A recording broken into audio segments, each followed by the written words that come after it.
Hi, and welcome to another episode of Kuntarkis. My name is Michael Yon, and this episode is Knowing the Light. This is inspired by Kuntarkis' book, The Book of Knowledge I Am Alien, by Roman Harambura, where he has a chapter called Knowing the Light, You Are the Light. It's on page 286. So here's Kuntarkis, and here's my first question.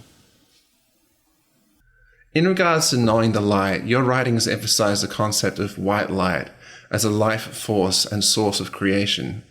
How would you define this energy for someone encountering it for the first time? Okay.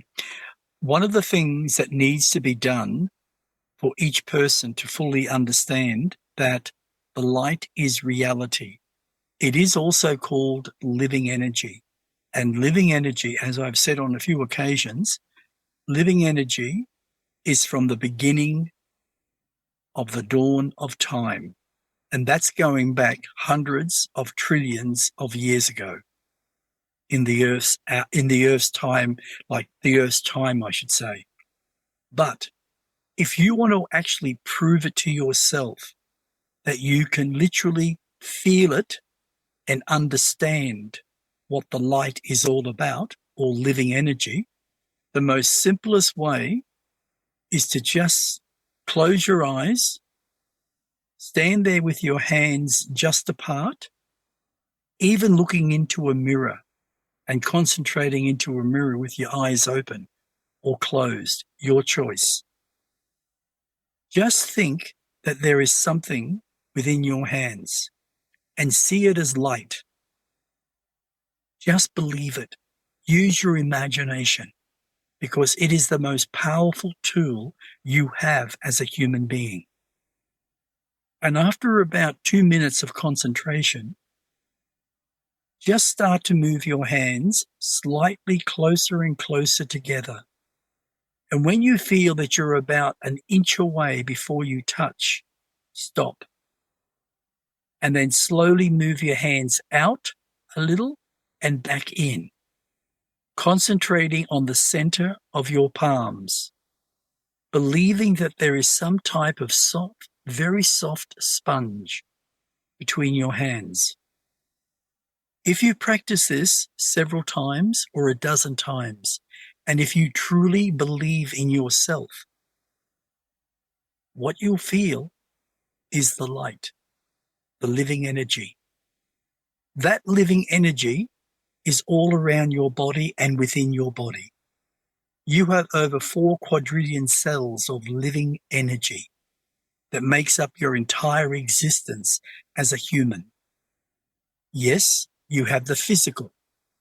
You also have the spiritual essence, which is basically your aura, your etheric, your spirit, your mind, and your soul. That is the most simplest way to believe that energy, as living energy or light, actually does exist. And the funny thing is, they use that when a healer goes to heal a person in the same principle. They actually put their hands to their heart for a few moments to balance themselves. Once they do that, they ask that the light emanate from the heart right throughout the internal part of the human body, then down through your shoulders, into your hands, and into the person that you are healing. And you don't have to believe in anything else, just the light, and know that you are an instrument of light in that healing process. And by proving to yourself that there is something that feels like a sponge between your hands, that is pure light. That is your aura, your energy, your life force. And it can feel kind of magnetic, can't it? Yes, it can. And the more you practice, the more and more you practice, the easier it will become reality. And you describe thoughts as being the beginning of creation.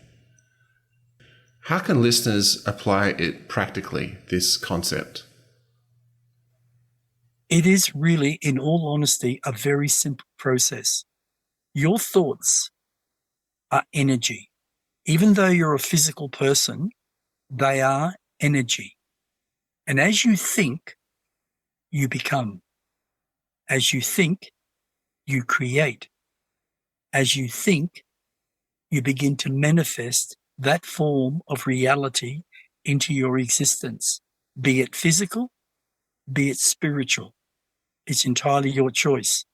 So all you have to do is think of something like, say you feel really low about yourself and you don't have, say, a lot of feelings, a lot of love, a lot of respect for yourself because of the way you lived your life.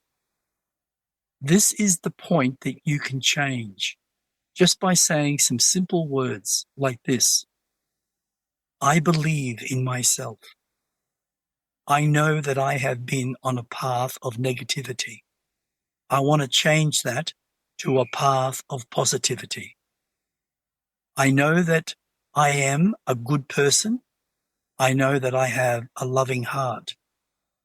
And all that I have been negative is simply my conditioning.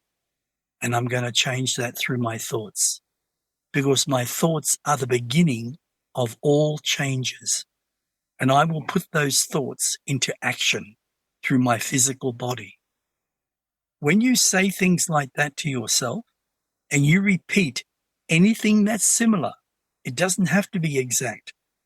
You can record what you're saying and play it back so you know what you're saying, so it doesn't confuse you. Or simply allow yourself to flow in the moment, because that is the real reality of all life. It's the moment. You can change in that moment. So if you say to yourself, I'm going to go for a walk on the beach and I'm going to feel the essence of Mother Earth in my feet, because they're going to be bare, and I will walk upon the sand. I will walk upon the water and I will feel nature, because that's what I want to do. If you say that and you mean it, then you'll go and do it, and it will make you feel a lot happier. But if you say to yourself, no, I'm not going to do that. I can't do it. I haven't got the time. 20 years of your life could pass you by, and I have seen it hundreds of times in people over the years, and they still haven't done it because their life is so fast. They're from one place to another, and they won't stop long enough to say, hang on, I'm going to do this. It's like taking somebody out for dinner, but you don't do it because you can't stand going out and being in a restaurant. That's a conditioning. That's a sign of fear, of something you've created through an experience that's caused that emotion to create that fear. That's the point you have to think and say to yourself, no, I have no fears. That was simply the past, and I will now walk to a restaurant with my love, and I will sit and I will enjoy a meal, and I will be happy. Those thoughts are incredible when you achieve it. And only you as an individual can achieve your thoughts in a positive way. It's like saying, I'm going to try. No. When you say I'm going to try, probably 80 to 90% of the time you won't do it. But when you say, I'm going to do it, I'm going to do it now, that's pushing yourself in that positive direction to complete that assignment. And that's how it's done. Simple. And when it comes to, like in your book, you mention exercises like visualizing white light, cleansing the body. How does that transform daily life? In a very big way, if you truly believe. One of the hardest things for us today as humans, we are so stressed out, and so many people get into a depression, and they are fearful even of change of their life. Most of the time, It's because of negative experiences, negative situations. The other thing is we need to study our father and our mother. And what we might see is the same similar fears that we have been experiencing. And what we then need to do is to change it. And that's one of the hardest things for many, many people. That's one of the problems. But the interesting factor is, if we're willing to change it, we can then do anything. I just have to go back to that last part of the question, mate. It just faded from my head. Visualizing white light and how it transforms daily life. Thank you. Thank you. When we stand in our private time, say in front of a mirror, again, and we put our hands over our heart, and we say, I am the light, I am the light, I am the light. The light is within me and around me, in every moment of every breath. I am the light. Then open your eyes when you say that, and just look at yourself without any form of judgment. And when you look with your heart and look around your body. Practice that many, many times. And eventually, if you truly believe in yourself, you'll learn to believe in the light. And the light will actually appear, even for a moment. You may push it away and say, oh, that wasn't real, but it was. So what you need to do is even do affirmations. Affirmations are one of the best tools you can possibly use in every moment of your life. When you're driving a car, keep your mind, your brain on the road for concentration. But at the same time, you can think and say, what a beautiful day. I love driving. I'm really enjoying it and I'm really relaxed. Most people drive today stressed out, some even depressed, some angry. Some really take their anger out on the driver in front of them for no reason at all, because they can't get to their destination because they're the ones that have created the lack of time, because they're racing around all the time and they're not achieving what they want to achieve. So they end up using other people as their excuses for their own faults. So the point is, use the light, use affirmations throughout the day. Just simple little things. Today, I'm peaceful. Tomorrow doesn't exist. But today, I can say I am peaceful for tomorrow, and I will be. Just things like that. There are passages in your book where you're talking about connecting to the soul as endless and eternal. How can someone who feels disconnected cultivate this relationship with the soul? One of the hardest things for people today to connect to anything, Michael, beyond being physical, is because of what they consume. We have been inundated by the rich powers way above us, who are trillionaires, billionaires, millionaires. And they see life all different to what we are. They've changed their way. When they originally started, they were probably a very, very balanced, loving person. But as they got into it more and more, a lot of their past incarnations, their emotions come out in them, and they change their whole way of thinking, their whole way of life. And they start to see all they want to do is make money because they've made so much. And that's what's happening on Earth. The interesting factor is, if you change your thinking, you'll also change your diet. That's where it starts, your thinking. If you think and say, I really enjoy eating those vanilla slices, and say you eat one every day, and you wonder why you're getting belly fat. Ask yourself, do you do exercise? No, too busy. You're not really. You've created that situation to be busy so you don't have to put the energy into training because it wastes your time. Yet, if you change your thinking to change your diet, you'll also change your way and exercise to keep yourself motivated, to keep yourself fit. When you begin that process of existence, you start to think differently because your body now is flowing. You're becoming lighter. You're becoming more flexible. Your lymphatic system is starting to work. It's starting to function. The biggest issue is the pineal gland because we use toothpaste, because we drink water with fluoride in it. And we have other foods that have fluoride in it, which is no good. It's a toxic poison, as we know. So when we start to let go of certain things and do our own research into different products, we start to realize that we can change our life in so many ways. One of the biggest faults with humanity today, not 200 or 300 years ago, because it wasn't such a big thing, but today it is, because we have so many elite criminals working against us, not for us.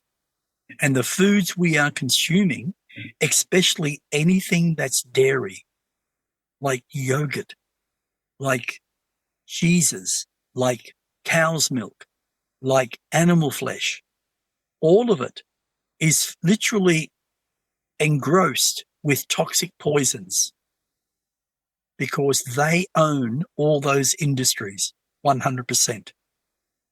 And if they don't own them, they're affiliated with them. And because they're so rich, they can dominate. They have a purpose and they want to depopulate humanity by 90%. And as they say, today, hundreds and millions of people are now waking up to what is. There are so many videos and so many really good people who have done investigations into those areas and discovered that, let's say it, COVID-19 was a complete lie, 100%. It was a bioweapon. Now, all that garbage that's going into our bodies or has been going into our bodies has stopped us from changing our thinking, from changing our thoughts in our patterns to say, eat better food, exercise. So we're so dumbed out that we won't do it. We're lazy. And we use that excuse day in, day out. And that's the hardest part. But when we change all that, then we start to think in a way deeper. We start to see that we can literally become something better, something more. We can change our consciousness. We can grow consciously in our own awareness. And when we start to do that, we can learn how to connect to our mind beyond the human brain. And that's one of the hardest things for anyone. But it's achievable, always achievable if we do the work. And that's the thing. That's the most important factor. So we can connect with our spiritual essence, to our mind, to our soul. But I will say this, imagination plays a very big part in all those connections. If we truly believe in the word imagination and we use imagination to see ourselves doing it, we will achieve it, whether it's a day, a year, or 10 years, or 20 years, but we will get there. Use me as an example. 56 human years I've been doing what I'm doing. And it's only in the last couple of years that I have really stepped out of the darkness. And what I'm doing now It's beyond words, and it's going to shock humanity when it goes up as an episode. Absolutely shock them. Because, Michael, we may never think of this, but we're going to change the world through the nipulins. So once you grow consciously and you connect to your mind, you can then connect directly to your soul. And that is 100% true. But you will never, ever connect to your mind or your soul if you don't change the steps that I've actually said. And changing your thoughts, changing your actions, changing your foods is the most important factor to grow consciously. For sure, for sure. Now, you spoke about energy centers before, like chakras playing a role in evolution. Can you explain that? Okay. It's very similar to what I've just been speaking about. The chakra centers are very important to the balance of your life physically. If you don't have your chakras as balanced the way they're meant to be balanced, then you will never grow consciously. And if you do, you may grow in the wrong direction. And when I say the wrong direction, I'm talking about the negative state of that reality. Because what it does, when you're out of vibration, your life is not balanced. But if you go from the base of your feet all the way up to the top of your head and do some simple little exercises that would take only 5 minutes in total, and you believe beyond all doubt through your imagination that you are balancing each of your chakras from your feet all the way up to the top of your head, you will actually find your life will begin to change. I have had people say to me, I've done it, I've done it, I've done it, and it hasn't worked. But if you saw those people, the way they talk, their habits of life, smokers, drinkers, smoking marijuana, eating really bad food, using foul language. And I've had a lot of those people in the past, right in the past. It was incredible. And when you explain to them that nothing's going to happen in a positive way while you have all these habits, and this is what I've been talking to you about. Do you know what I copped? Abuse by several. Because they want it, but they're not willing to put in the work or the action to complete it in a positive way. So all they've done is complete it in a negative way because they're lazy or unmotivated. And that's the problem. The chakra centers, let's just use one for instance. Let's use the heart. Let's forget all the rest. We'll go to the most powerful one. The heart could resonate anything from probably 16,000 cycles per second to, say, 27,000 cycles per second. It just depends on the individual. We'll use that as an example. And say your chakra is only, say your heart chakra is only balancing, say, at 13,000 cycles per second. And sometimes you get aches in your heart, you're short-breathed, you run, but you can't run very fast because your heart's beating like a banging bell. And you say, well, I can't do this. Well, you have to look at all the principles again. It's your habits of life that cause the imbalances within your human life. You change those habits, you change your life. You also change your chakras because your thoughts become powerful when you start to change. And through your thoughts, you can literally balance each of your chakra centers within a 10-minute period by yourself. It's that simple. It's not a hard thing. The Egyptians were very much into that. They were always balancing, like the king or the emperor or whatever the case, or the queen, the princes, all that type of stuff. They knew how to do that. And all it is, if a person is laying in front of you, you go to their heart chakra. You do not even need to put your hands on their body. They don't need to have less clothes. They can wear all the clothes they want because it's energy. And energy goes straight through anything. You put your hand above the heart.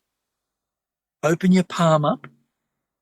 Put one hand on the shoulder of the person. Just touch the shoulder.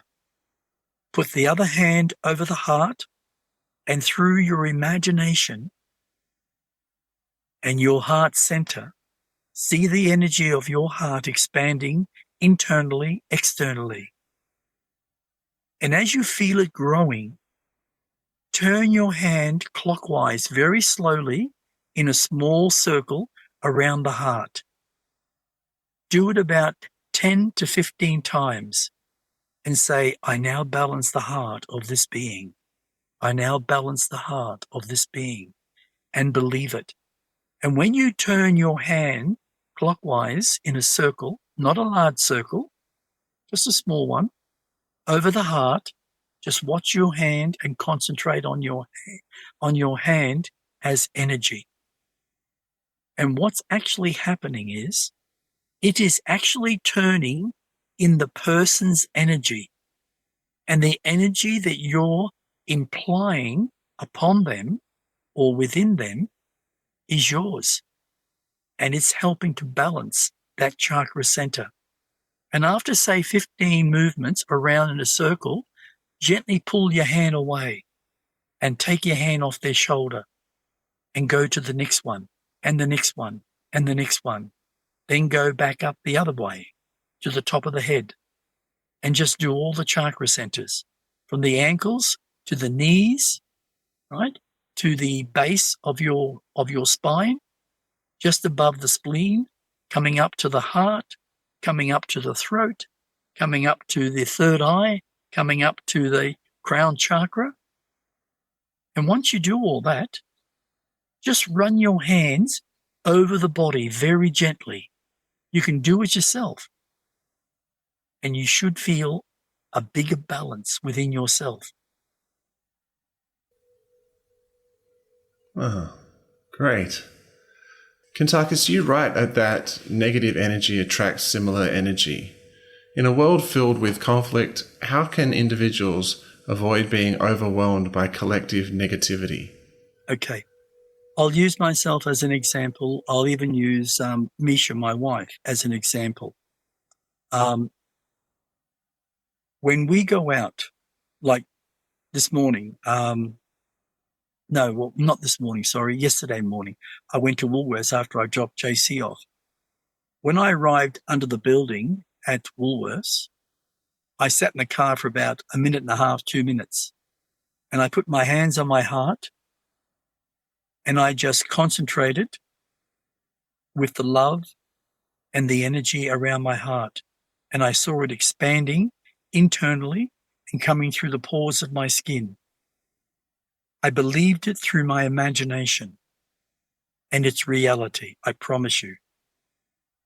And as it spreads out, spread it out as far as you want. Normally, 2 meters. If you're with a lot of people, I mean a lot, spread it out between 3 to 4 meters in a big circle. And know in your own heart and your own mind that that is your reality, that that circle actually exists as a circle of energy, 2 meters in all directions, from the top to the bottom, to the front, to the back, to the left, to the right, fully encircled in this pure divine light of yours, which is living energy. And when you get out of that car and you're walking, think about it. Think about your energy. You go up the escalators, you go into Woolworths. When you can, Think about the energies. So you're keeping it strong. Just know within your mind that the energy is there and it's perfectly strong. And when you do your shopping, what you'll discover, you might see it two ways. Sometimes people or certain people look at you and smile and become really friendly. Other people, some people sort of try to keep away from you because of their own deep negativity, because your energies are affecting them. They're not sort of thinking it's you. They're not sure what they're feeling, but that's not your issue. That's not your problem. Your thing is to be balanced. And that is one of the most easiest and best ways of balancing yourself and protecting yourself. Just by doing that before you enter a school, a group of people, a mass amount of people, or a shopping center. And shopping centers can be one of the worst when it comes to negative energy because of the energies that were there the day before emanate between everything, including the concrete, and they stay there. So when you come there the following day, sometimes you can feel a heat. Sometimes you can feel a real anger because all those people feel different things emotionally, and all that has stayed within that shopping center. So the idea is simply 2 minutes. Sit in your car, feel the light, imagine the light, let it expand out 2 meters, 3 meters, whatever you feel, and think about it every moment just in your thoughts. So you know the light is there and it's protecting you. And also, nothing that is of a negative nature will enter that light because it will just burn up, dissolve. Cool. For skeptics who doubt the power of visualization or light work, what evidence or personal experiences would you share to persuade them? Well, that's a very hard one, mate. I tell you the reason why. It's not you if you're the person that knows how to do things like that. It's the other individuals because they've never experienced what you've experienced. And if they ever have, and nothing's ever come about, they've rejected it in a negative way. So they're going to be very skeptical. Sometimes you don't even try to prove it to a skeptic. I don't. I walk away because I'm not there to prove anything. I'm there to share. What I do is share. I share the knowledge or the techniques, and it's up to them to try it. But they have to first believe in themselves to change their thinking. They have to change their habits of life. And that's the most important step. If you have a person that's very closed-minded, they're just not going to accept. And you could try for an hour and they're still skeptical. That's because they're not open to anything beyond what they already know. And what they do know can be very limited. But what I will say, if they're skeptical about the spiritual essence of anything, I believe personally the easiest way to convince them is to use the technique that I first spoke about today, about the healing, about knowing that energy, living energy, or the light actually does exist, and that we are each, living energy, and we are divinity. We are so much more than just a physical being. And that's one of the hardest things to convince people who are so highly conditioned. But if they can feel that there is something between their hands, I've had people who have become scared and literally got up and walked out of a healing session. And I said, "You okay?" And they don't even say a word. They just walk out because it goes against everything they believe in, especially religion. Religion is a form of domination. It controls you because it's limited in what it can teach you. And yet, in the old days, they used to believe in the spiritual aspects of all life. But they didn't teach it. They only taught the basics based on fear if you do the wrong thing. So you have to be willing to say, do exactly what they ask you to do, just like the elite criminals today trying to dominate us all through different ways. You've got to be free. You've got to be detached from all beliefs, all conditioning, if you want to grow and become self-aware beyond this world. You can still hold on to this world, absolutely, and have fun, enjoy. But you also have to step beyond what you are conditioned with to grow. For sure. What's one simple practice anyone can start today to align with unconditional love? Coming directly to your heart. If you say to yourself and stand in front of a mirror again, because people find this very, very hard, Michael, you can stand in front of a mirror and put your hands on your heart and just look at yourself naked. I mean that, naked. And be in total privacy and look into your eyes. Yeah, you might smile first. You might even laugh. You might find something's funny. It doesn't matter. Just go with it.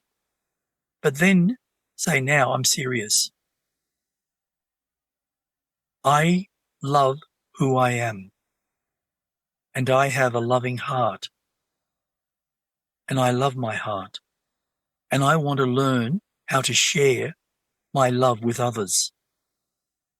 I want to feel. I don't want to be that emotional drip that I've been for most of my life. I want to go beyond my emotions and I want to learn to feel. The heart in a human being is the center point for their connections to all things. The amount of data that the heart can actually store is beyond the brain. Now, most people won't accept that.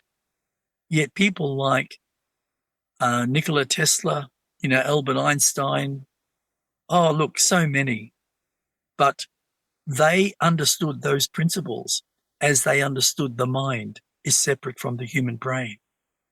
The human brain is an organ which is physical. It needs blood to flow through it to survive and oxygen. The mind doesn't need any of that, doesn't need blood, doesn't need oxygen. It literally is connected to all of you on the outer as well as the inner. And the mind, being living energy, is also your cellular memory. It holds everything from every single lifetime. And you could have had over 1,000 lifetimes over such a long period of time. And it has stored everything. And you have the ability to grow consciously to open that up and see all the lives that you have had, which is absolutely mind-blowing. So, yes, if a person wants to grow beyond everything, they have to learn to feel with the heart. They have to learn to understand that the heart is your compassion. It's your empathy. It's your love for yourself and for others. And when you learn to really come from the heart, you're coming from an essence that will help others feel exactly what you are feeling and what you're trying to create. But when you come from emotion, you come from the past, because that's what emotion is, the past, whether it's this current life or all the lives that you have led. So the heart is the center of your divinity. Very important, Michael. Right, yeah. And you say that many illnesses originate from energetic imbalances or the rejection of light. Can you describe a real example where someone healed through this understanding? Oh, yeah, Eric. Yeah, you're amazing how this just came up. Hang on, Eric Lawson. Eric Lawson. I knew a man by the name of Eric Lawson that came to me in 1998, and we had a 2-hour consultation. And he was a really, really, really negative man. I'm not joking. Really, really negative. And no matter what I tried to say to him, he just couldn't accept it. It didn't matter if it sounded right. It didn't matter if it sounded wrong. He just could not accept it. He was depressed.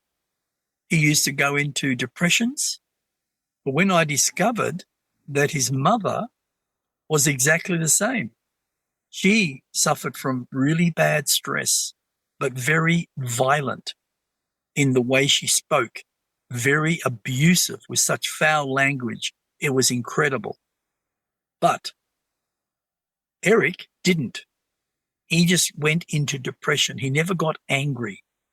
And I said to him, I said, you've got to give up smoking. I said, Eric.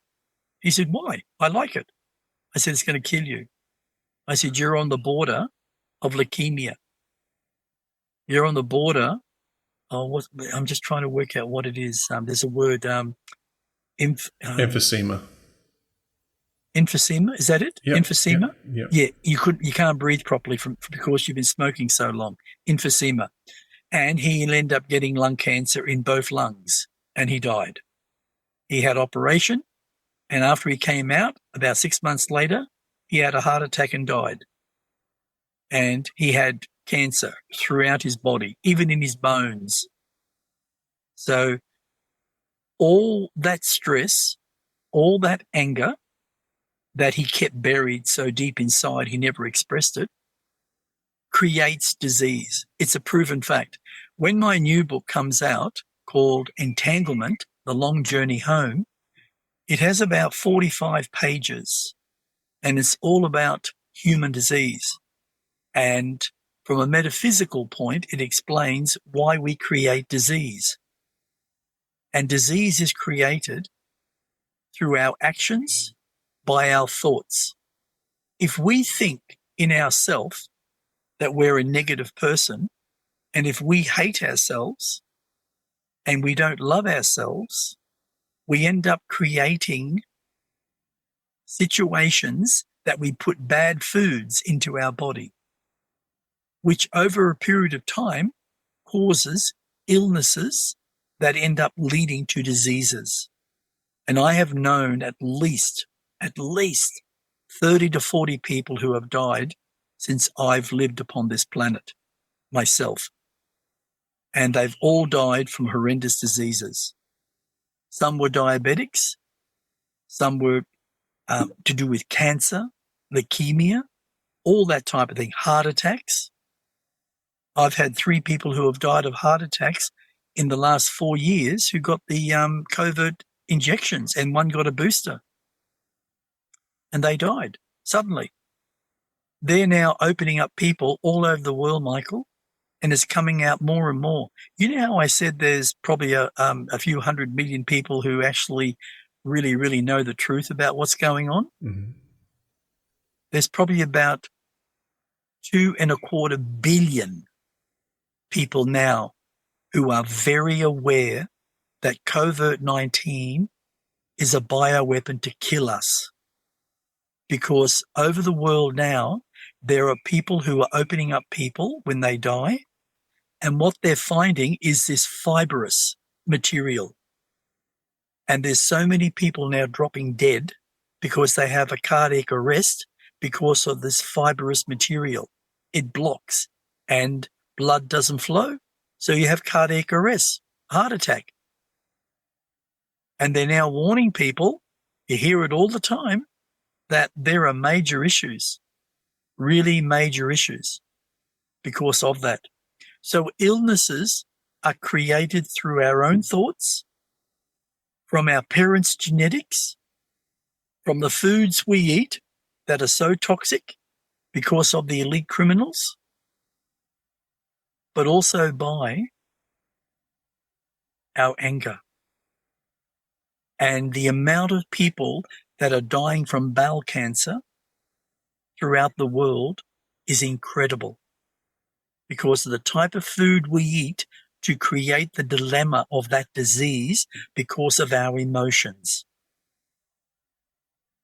So when my book comes out, that I would strongly recommend to read. Sure. And can you describe a real example where someone healed through the understanding of the light? Healed? Yeah. Well, the only person I could actually use, mate, is myself as an example because most people never really try hard enough. They don't. They just don't. They give up too easy. There was stages where when I was diagnosed with lung cancer after having, what's that called, pneumonia, I caused pneumonia myself through stupidity.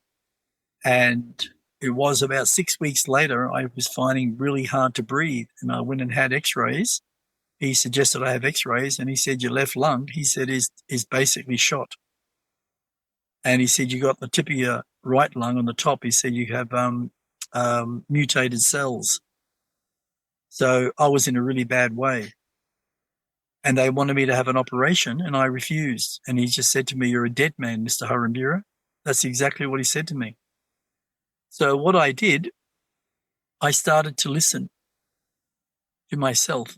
I started to learn to understand more about who I am.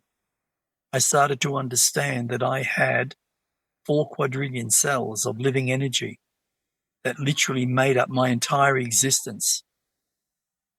And I started to do meditations on healing.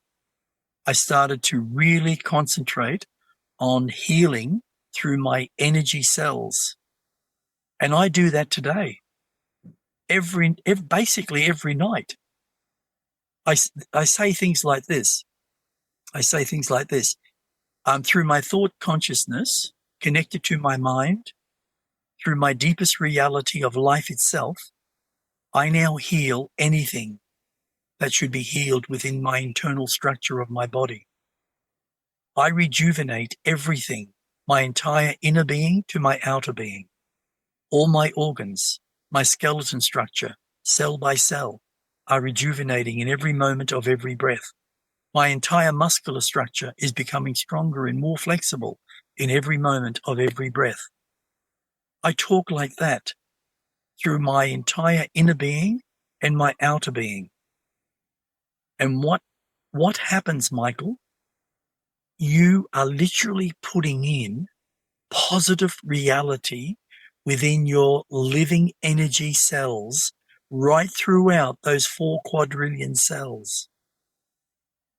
It's a hard thing to accept, but in reality, it's the truth. And this is something we need to understand. We need to learn by rejuvenation, we heal everything. And that's what you did with your lungs. Yeah, you ate well, meditated, healed yourself a lot, and stayed alone. Yep, eat the right food. I ate no solid food for 11 months. Wow. Everything was put through a blender as juice. And I had the best juicer, and I had the best type of food. It was like kale, spinach, cucumber, Lebanese cucumbers, carrots, beetroot, probably a couple of other things, radish, and spirulina, especially spirulina. And I would juice that right up, and I would have enough to have 4 to 6 glasses a day. And that's all I had. within a 3-month period, I was actually feeling better. I died at least nearly 5 times in the Wow. first 4.5 months. I could not wake up. I was like being pulled out of my body, and I refused. And I kept saying, no, I am rejuvenating. I am rejuvenating. I am rejuvenating. I am perfectly healthy. I am perfectly healthy. I changed everything that was negative about my expressions to everything in a positive way. We create our own diseases through our thinking. So if we do that, we can also change the diseases and make them dissipate through our thinking. And that's what I did. And that's what I'm sharing, especially in the new book called Entanglement, The Long Journey Home. And obviously that included a lot of imagination, a lot of light, a lot of healing in that way. Absolutely. Absolutely. Yeah. Healing every day, mate. Meditating every day. This concludes another episode of Kuntarkis. If you'd like to find out more about Kuntarkis, find his website, which is etcconsciousness.com. He has articles there, he has his books listed there, and also if you have any reason to contact us in general for any reason, just email kuntarkis@gmail.com. That's it for now. Thanks so much for listening. My name is Michael Yon, and stay tuned for more.